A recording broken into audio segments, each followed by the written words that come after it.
And the Quran is written in a very interesting style. In the beginning, it's quite technical.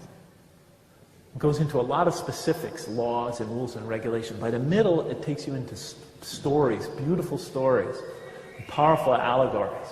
Towards the end, the emotions of the Quran picks up and it like reaches a crescendo and brings it all to this beautiful, powerful bursts of spirituality and eschatology, and it all comes together in brilliant, pounding images. And by the time I was getting towards the end of the Quran and my atheism began to fade away, I began having these powerful spiritual moments when I felt I was in the presence of this tremendous divine embrace. I remember reading the surah, وَالضُّحَى وَاللَّيْلِ إِذَا سَجَى مَا وَدَّعَكَ رَبُّكَ. When I got to the end of that surah, I cried like a baby for 20 minutes. I didn't even believe in God. And it brought me to tears. And I would try to deny these experiences as I was having them. I would try to step on them. They just kept coming.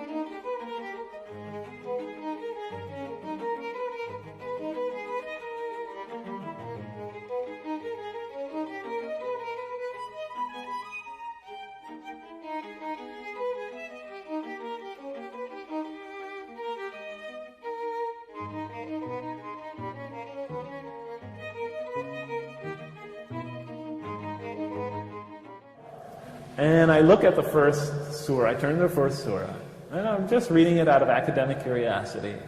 And it's obviously a hymn of praise to me. It's like a psalm for those of you who know the Bible. At least it starts that way. In the name of God, the merciful, the compassionate, all praise be to God, ruler of all worlds, master, king, or master of the day of judgment. Actually, the day of requital, the day of recompense, the day when accounts are settled. To you alone, and then it goes on from there. And I'm reading it, and I'm thinking, oh, a hymn of praise, a psalm. And I get to the end of it, and then as I get to the end of it, I realize, oh, the last few lines made the subtle transition into a prayer for guidance. Show us the straight path, the path of those whom you have favored, not those who have gone astray, or upon whom is violence or wrath. And I thought, what a clever author. He tricked me into making a prayer for guidance, a supplication for guidance. Clever man. So I assumed the Quran had a human author. So I turn to the next surah, and it begins Alif, Lam, Mim, 3 Arabic letters. Then that is the book, wherein no doubt is the guidance for those who are on their toes or vigilant.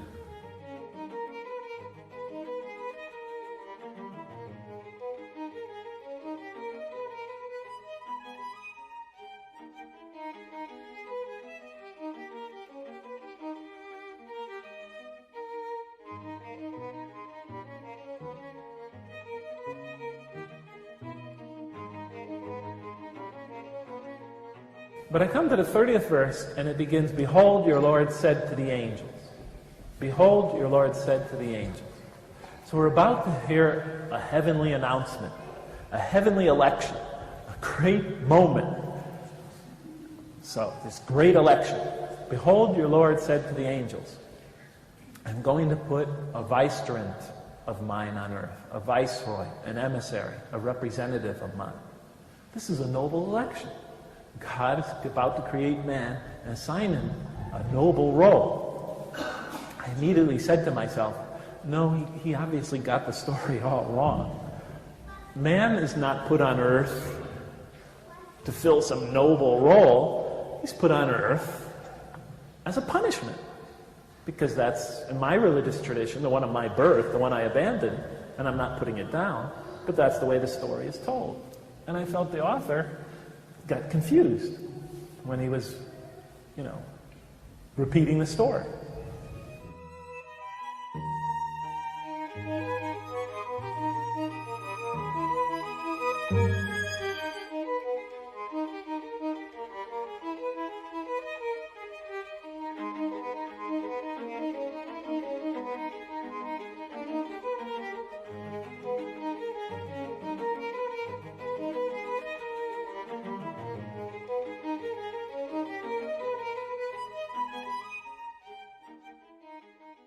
And then the angel said, will you put therein one who will spread corruption and shed much blood, while we, the angels, celebrate your praises and glorify you?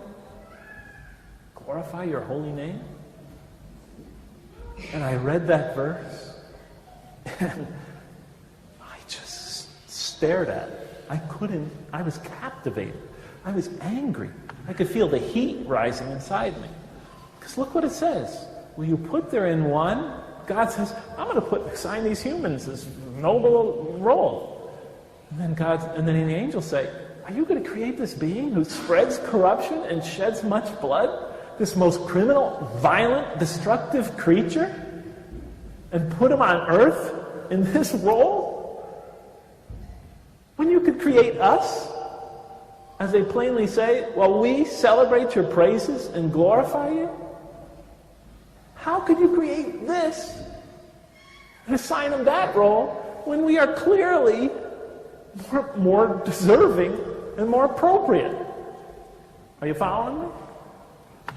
And that was my question. That was my life. That was my childhood. All of it. Just encapsulated in those 15 words. And I was shocked.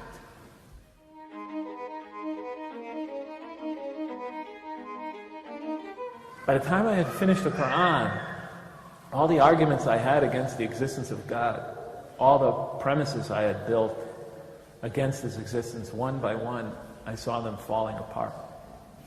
So by the time I finished the Quran, I had no more argument against the existence of God.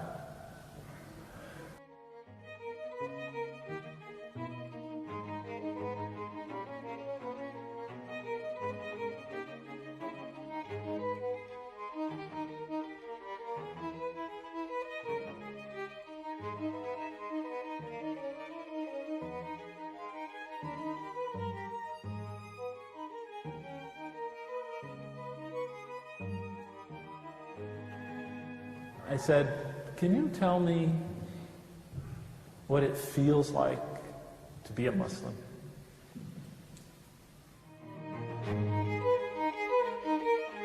He said, Allah is so merciful. And He loves us more than a mother loves, and the words he used, her baby child. We can do nothing except by the will of Allah. When we breathe in, it is by His will. And when we breathe out, it is by His will. And when we take our foot off the ground to walk, to take a step, we'd never accomplish that except by Allah's will. And our foot would never reach the ground again except by His permission. And then he said, and when we pray and put our nose to the ground, we feel a peace, a joy, a rest, a coolness that's impossible to describe. You just have to experience it to know.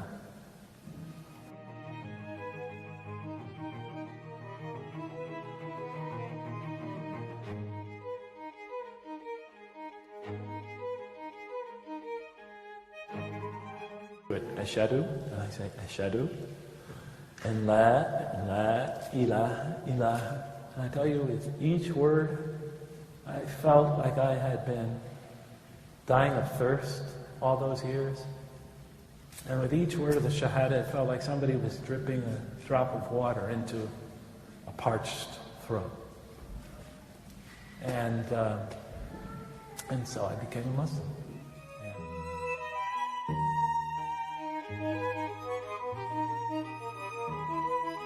And